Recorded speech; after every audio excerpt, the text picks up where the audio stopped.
to Veterans Corner, and thank you for allowing us into your home today. It's a privilege, and what I'd like to do today is share information with you guys, and that information will be coming from the Acadiana Veterans Honor Guard here in Broussard, and they're here to share information with you guys. So, Barry, why don't you start off first? Tell me a little bit about who you are, and we'll go from there. My name is Barry Dufour. I'm a U.S. Air Force veteran, Cold War veteran. I was stationed in Europe and England, North Dakota, and Biloxi. Okay. What about you, Garland? Garland Bernard, a veteran of the United States Marine Corps. Okay. Spent a couple of 2.5 years in the Far East, a year and a half in California, based out of California. And I've been a member almost 9 years. 9 years. Yeah. Okay.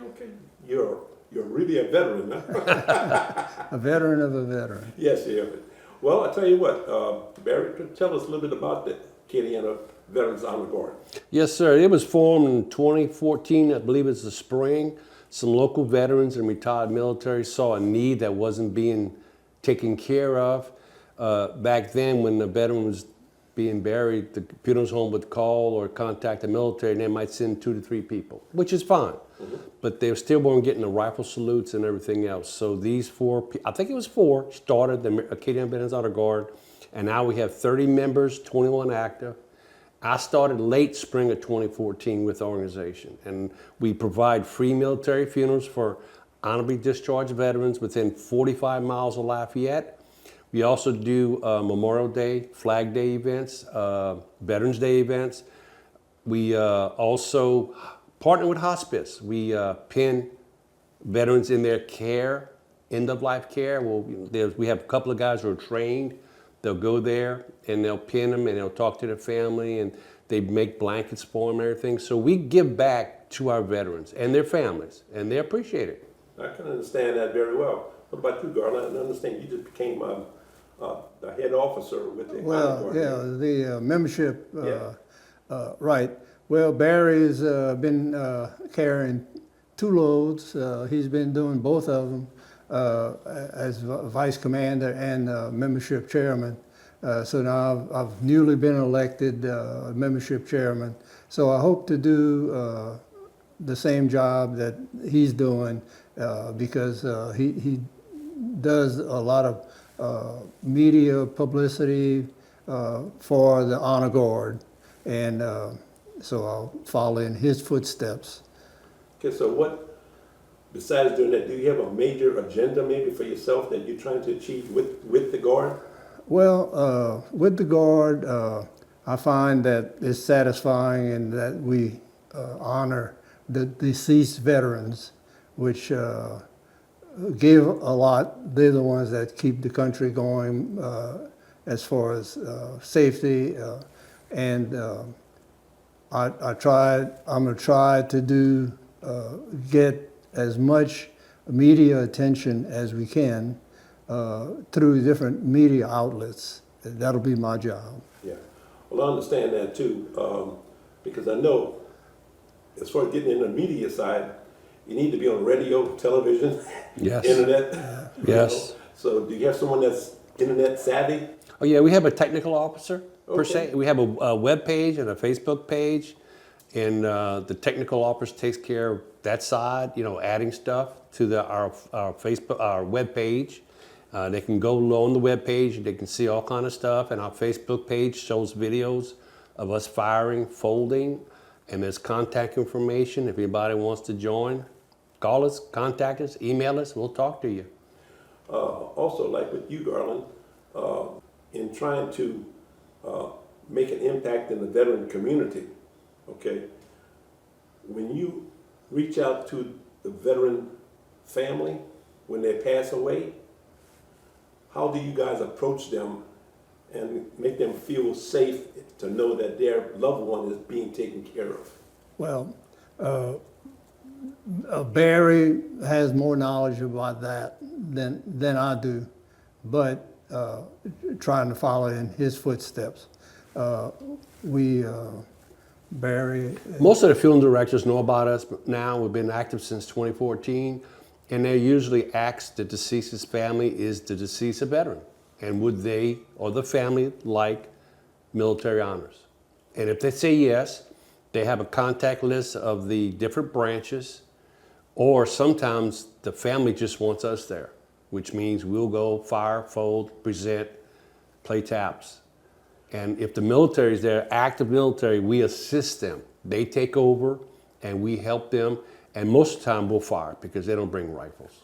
When you say fire, Using, 21 gun salute. 21 guns. We have we have 15 rifles. We need more members, but we have 21, we have 15 rifles. We, fire 7, 21, and we play taps, and they fold, and we present cartridges that have been cleaned previously, and we pick up the cartridges there, and we present that to the family so they can give it away. Okay.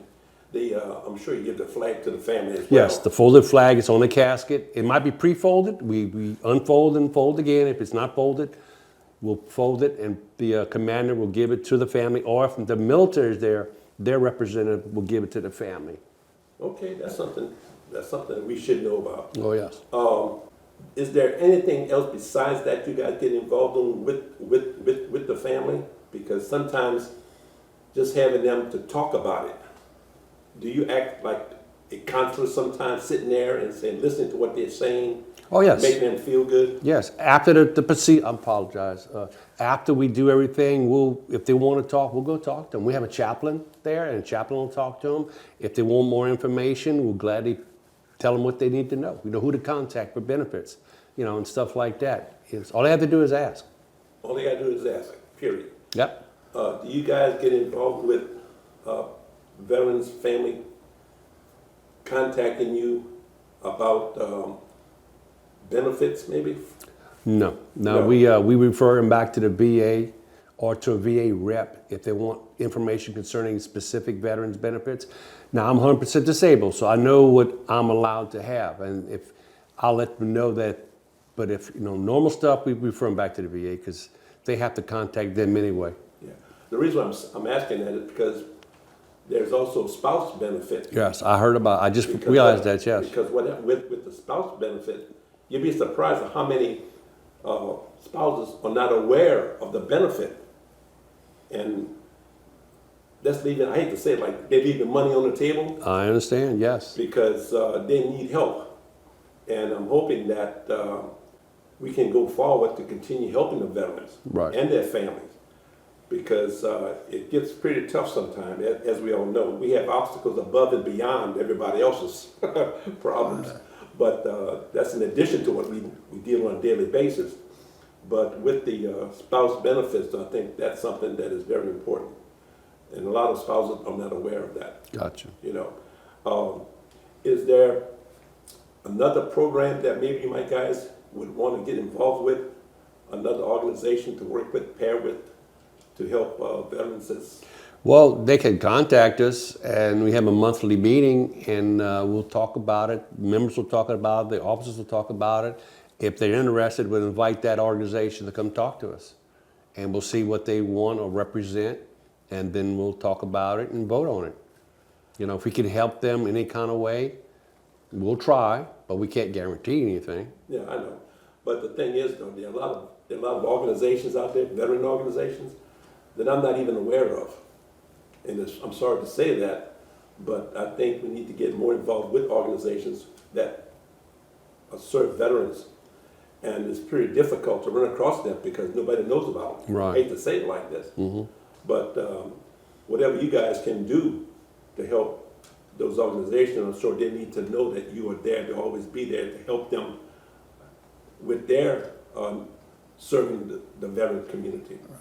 Garland, is there something that when you're talking with the veteran spouse, I guess you could say, how do you approach them? I know it's to say, this is my condolences, but say it gets kind of old, you got to do it in such a way to say, make them feel that you're truly sympathetic in working with them and knowing how they're working about. Yeah. So I think all members find out things that they wouldn't know if once they become a member, because they interact with the other members and find out what's available like Barry was saying, there are other programs available that we don't know of with the VA, and so you just learning to talk, learning about programs, and talking to other veterans. I know I learned a lot just talking to them, as a member or as a potential member. Yeah. Yeah. I knew you guys had your transportation, but if a veteran was to contact you guys to help them with transportation, would you guys do that, or do you do that? No, we do not do that because the bus is insured for our use only. So it's only used when we go outside the parish. When we first started, we didn't have a bus, so we'd have to carpool. And the bus was donated by the Houma Area Honor Guard, which is very appreciative.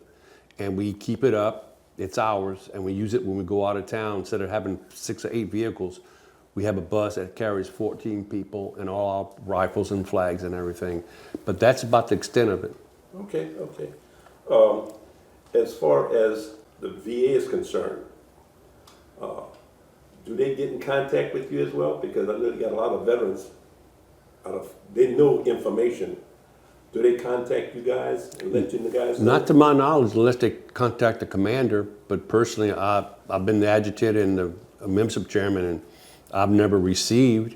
It's usually a family member will leave an email requesting our services, and we would just refer them back to the funeral director because they have to qualify. They have to get the free American flag through the state. Sometimes we do some honors, and the family had not contacted the funeral director, but they're from out of state, and we'll work with them. We'll help them get a flag, and procedures, and we re-verify. But most of the times, the funeral directors that contact us, and they guide the family. This is what could be offered. We've gone and just fired and played taps. We've gone and played taps and just folded. That's all the family wanted. And sometimes they want, like I said, they want everything, and which we'll gladly do. We have a funeral Friday. We have 2 Saturday.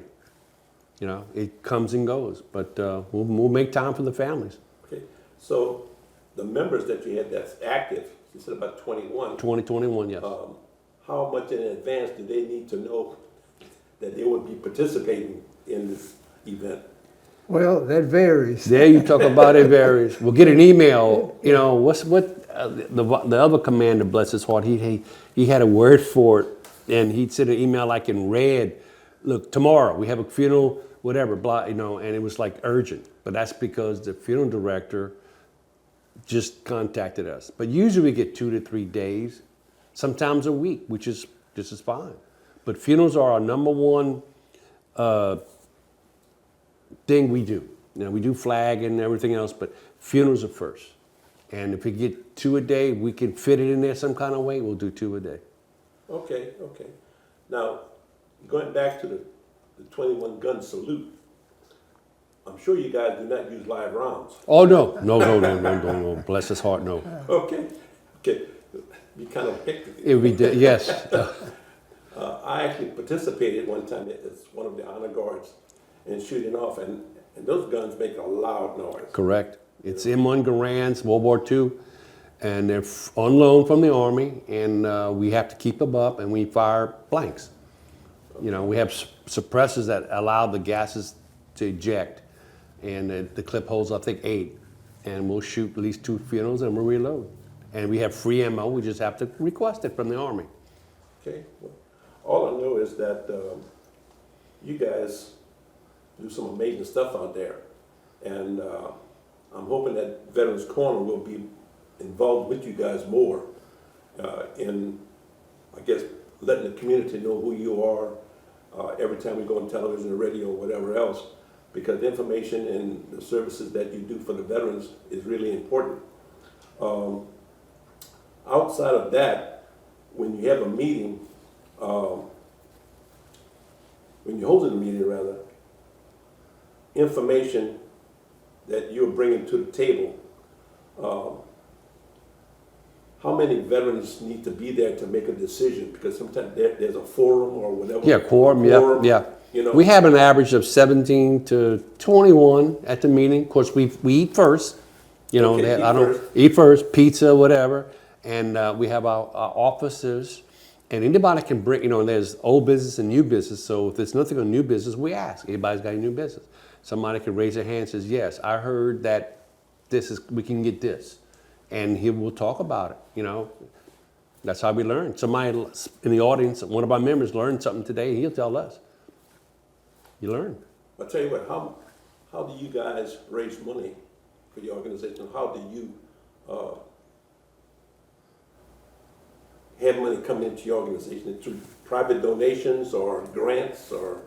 Yeah, it's a non-profit, so we accept donations for all the functions that we do, but we have I guess our big fundraiser is the golf tournament. Yeah, this is something new we started 2 years ago. We have an annual golf tournament at Beauchesne's. This year is October 30th.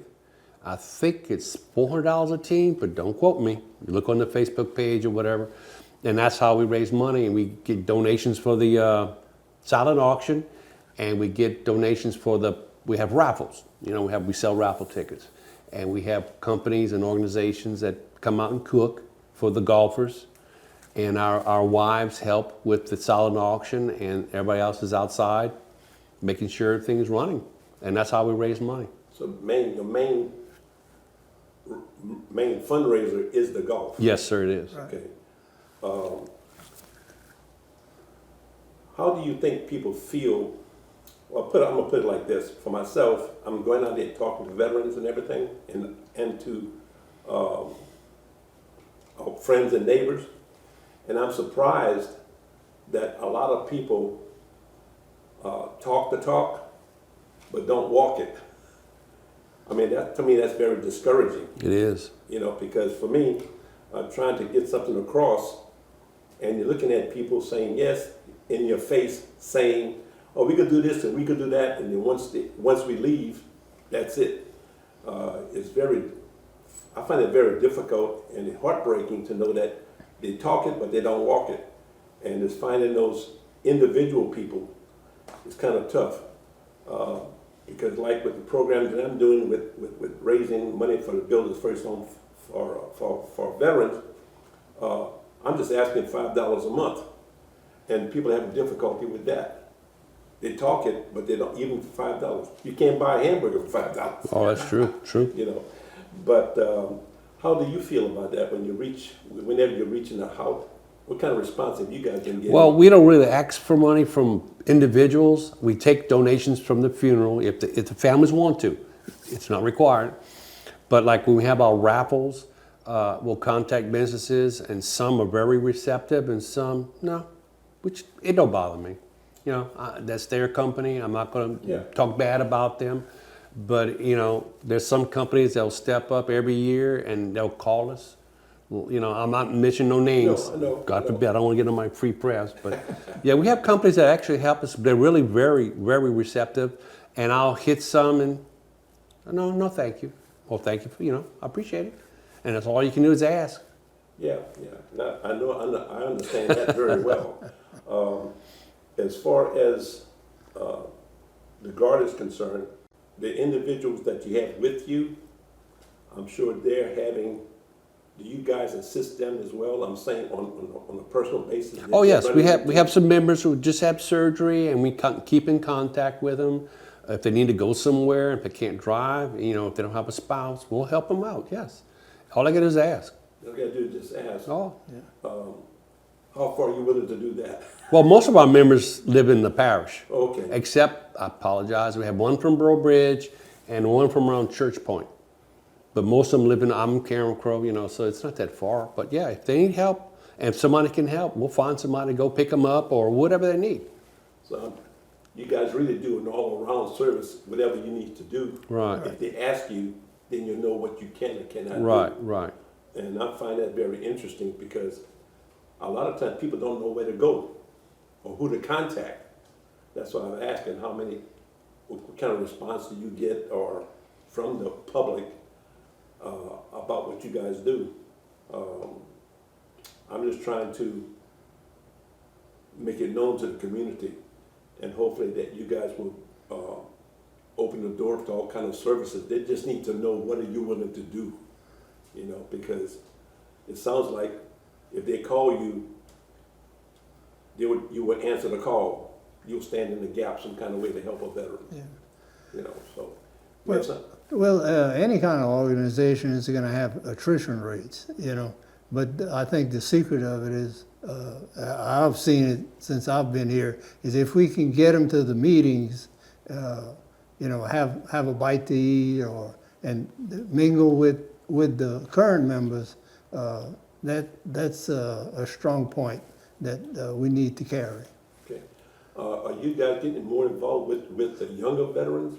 We try. The younger veterans have is a culture of their own. Oh yes, we try. And they look upon us as being old people. You know, we tell them, you know, I'll work. So, you know, you can still join. You can go on a Saturday or holidays. You know, anything you can do to help us. You become a member. It's only $12 a year. And if you attend 3 events, we'll supply the uniform. And we'll train you if needed, fire or folding flags. And we have a couple of members that still work, and they'll come on a weekend, you know, or a holiday, and they'll come, and they'll gladly assist. Because I'm finding out I'm an American Legion member, and I'm finding that the American Legion and the VFW having a tough time attracting young veterans. I know.